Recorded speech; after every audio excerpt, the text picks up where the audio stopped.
향해 a better 우리 future 대한민국이 맨 앞에서 together. 담대하게 나아가겠습니다. 긴 시간 Thank you 경청해 very 주셔서 much for your 감사합니다. attention. On behalf of the Assembly, I wish to thank the President of the Republic of Korea.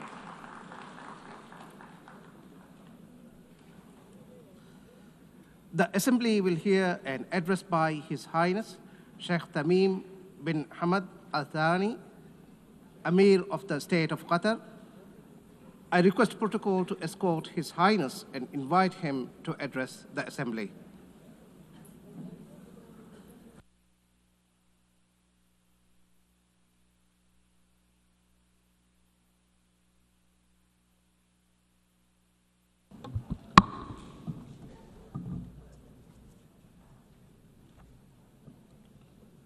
بسم الله الرحمن الرحيم.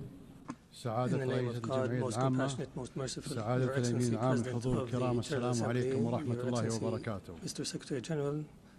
لقد أنشأت منظمة الأمم المتحدة منذ 8 عقود بناء على عدد من القواعد والمبادئ التي توصلت إليها الإنسانية بعد حربين عالميتين، وتقوم هذه القواعد على الحفاظ على السلم والأمن الدوليين واحترام كرامة الإنسان وسيادة الدول وشؤونها الداخلية والتعاون الدولي لما فيه خير شعوبنا والبشرية.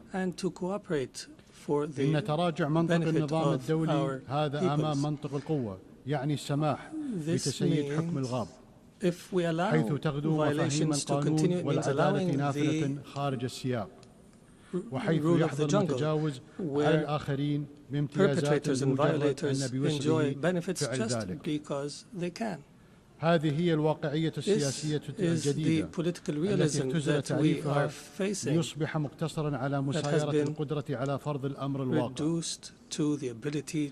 ثمة قصر نظر كارثي في هذا السلوك، فمرتكب التجاوزات في العلاقات الدولية يعتبر أن التسامح معه ضعف، ويعد المتسامح مع تجاوزاته عاجزا.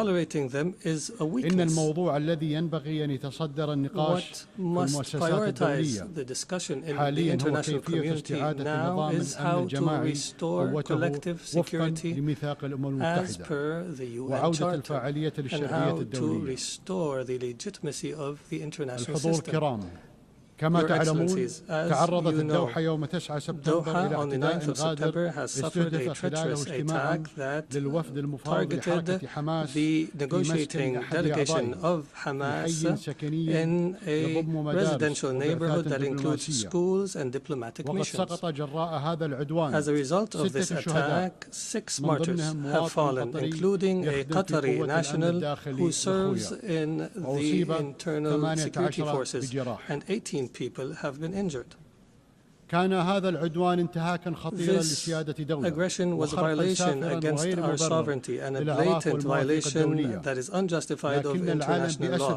But the whole world was shocked because of the circumstances of this heinous act, which we have classified as state terrorism. Unlike the claim of the Prime Minister of Israel, this attack is not a legitimate right to follow perpetrators of terrorism. It is an act of a diplomacy that is dedicated to political assassinations, and it undermines any diplomatic efforts aimed at ending the genocide against the people in Gaza. It is also an attempt to kill politicians who are members of a delegation that engages in negotiations with Israel while they were studying an American proposal. As you know, Qatar hosts, as a mediator during the negotiations, hosts delegations of Hamas and Israel. وقد أنجزت الوساطة فعلا بالتعاون مع الشقيقة مصر والولايات المتحدة الأمريكية تحرير 148 من الرهائن. وقد واصلنا الوساطة مع أن إسرائيل ألغت الهدنة الأخيرة من طرف واحد دون تقديم أي مبرر، يحدون في ذلك الأمل بالتوصل إلى وقف دائم لإطلاق النار والإفراج عن جميع الرهائن وانسحاب قوات الاحتلال من القطاع ودخول المساعدات الإنسانية وتحرير أسرى فلسطينيين. يزورون بلادنا ويخططون لقصفها، يفاوضون وفودا ويخططون لاغتيال أعضائها. من الصعب التعامل مع هذه الذهنية التي لا تحترم أبسط المبادئ في التعامل بين البشر، فتوقع تصرفات أصحابها يكاد يكون مستحيلا. أليس هذا هو تعريف الحكومة المارغة؟ لا يسعى طرف لاغتيال الوفد الذي يفاوضه إلا إذا كان هدفه إفشال المفاوضات، وما المفاوضات عنده إلا مواصلة للحرب بطرق أخرى ووسيلة لتضليل الرأي العام الإسرائيلي. إذا كان ثمن تحرير الرهائن الإسرائيليين هو وقف الحرب، فإن حكومة إسرائيل تتخلى عن تحريرهم، فهدفها الحقيقي هو تدمير غزة بحيث يستحيل فيها السكن والعمل والتعليم والعلاج، أي تنعدم مقومات الحياة الإنسانية، وذلك تمهيدا لتهجير سكانها. لهذا السبب يريد رئيسها مواصلة الحرب. إنه يؤمن بما يسمى أرض إسرائيل الكاملة، وهو يعتبر أن الحرب فرصة لتوسيع المستوطنات وتغيير الوضع القائم في الحرم القدسي الشريف، كما يخطط لعمليات ضم في الضفة الغربية. لم يعد هناك شك في أن التطهير العرقي وتغيير واقع المناطق المحتلة بل وفرض وقائع جديدة على الإقليم هو هدف هذه الحرب. وقد بين هذا الاعتداء الغادر على سيادة دولة خليجية على بعد آلاف الأميال أن رئيس الحكومة الإسرائيلية الذي يتباهى بأنه غير وجه الشرق الأوسط في العامين الأخيرين يقصد فعلا أن تتدخل إسرائيل حيثما شاءت ومتى شاءت.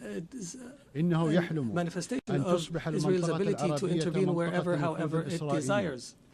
وقد حذرت الدول العربية والإسلامية التي تنادت وعقدت مؤتمر قمة في الدوحة من عواقب هذا الوهم الخطير. ليست إسرائيل دولة ديمقراطية في محيط المعادٍ كما يدعي قادتها، بل هي في الحقيقة معادية لمحيطها وضالعة في بناء نظام فصل عنصري وفي حرب إبادة. ويفتخر رئيس حكومتها أمام شعبه أنه منع قيام دولة الفلسطينية، ويعده أن الدولة الفلسطينية لن تقوم مستقبلا، وإنه يتباهى بمنع تحقيق السلام مع الفلسطينيين وبأنه سوف يمنع تحقيقه في المستقبل. إسرائيل محاطة بدول إما وقعت اتفاق سلام أو ملتزمة بمبادرة السلام العربية، ولكنها لا تكتفي بالتسويات والهدن حتى تلك القائمة على موازين قوى مختلة، بل تريد أن تفرض إرادتها على محيطها العربي. وكل من يعترض على ذلك هو في دعايتها إما إرهابي أو معاد للسامية. وهذا ما أصبح الرأي العام حتى في الدول الحليفة لإسرائيل يدركه ويرفضه. وها نحن نشهد نشوء حركة التضامن العالمية تشبه الحركة العالمية ضد نظام الفصل العنصري في القرن الماضي. ولا يفوتني في هذه المناسبة أن أعرب عن تقديري للتضامن العالمي مع قطر، بما في ذلك بيان مجلس الأمن الذي أدان العدوان بإجماع أعضائه.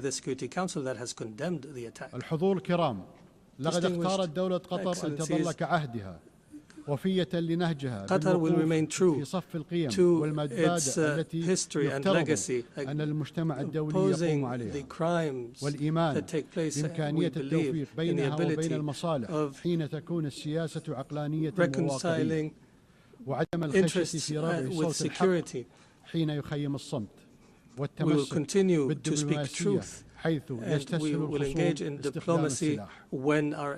لقد انخرطنا في وساطة شاقة لوقف الحرب،